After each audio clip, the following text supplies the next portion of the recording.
ang tanan daw butang diri sa kalibutan na ay tamang panahon ug oras.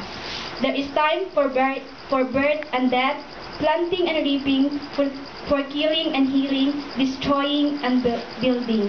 God makes everything happen at the right time. So, ang tanan daw butang nanghitabo sa tamang oras. Have you ever seen a beautiful flower? Kanang kakita mo bulak na nag-bloom good siya. So, di ba when we're trying to help it open, so kung subukan nato siya buka, tabangan nato siya buka, gina-destroy nato siya. So, God makes all things beautiful in His time. So, dapat di nato siya ginaahat, di nato siya gina-rush, kay instead na mo-bloom siya, madaot noon siya. So, ma-compare na siya sa atong spiritual life. So, ang ato daw growth, spiritual growth, is like physical growth. So, it undergoes stages. So, wala daw shortcut towards maturity. So, everything is set by the Lord.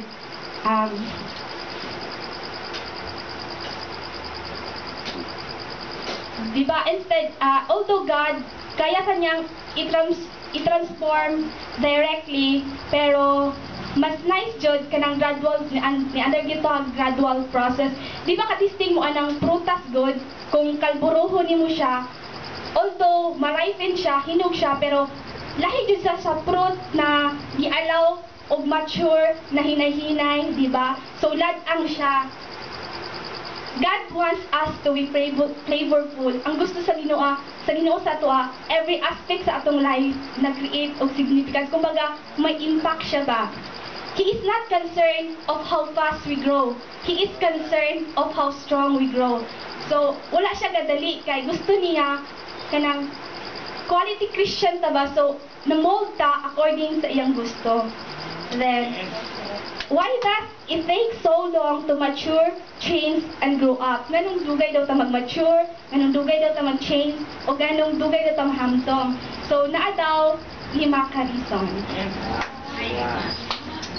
First is that we are slow learners.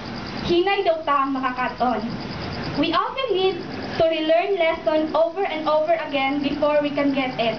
So, kinahanglan na nato balik-balikon ang butang o katon before do nato ma-capture ang tunay na concept niya.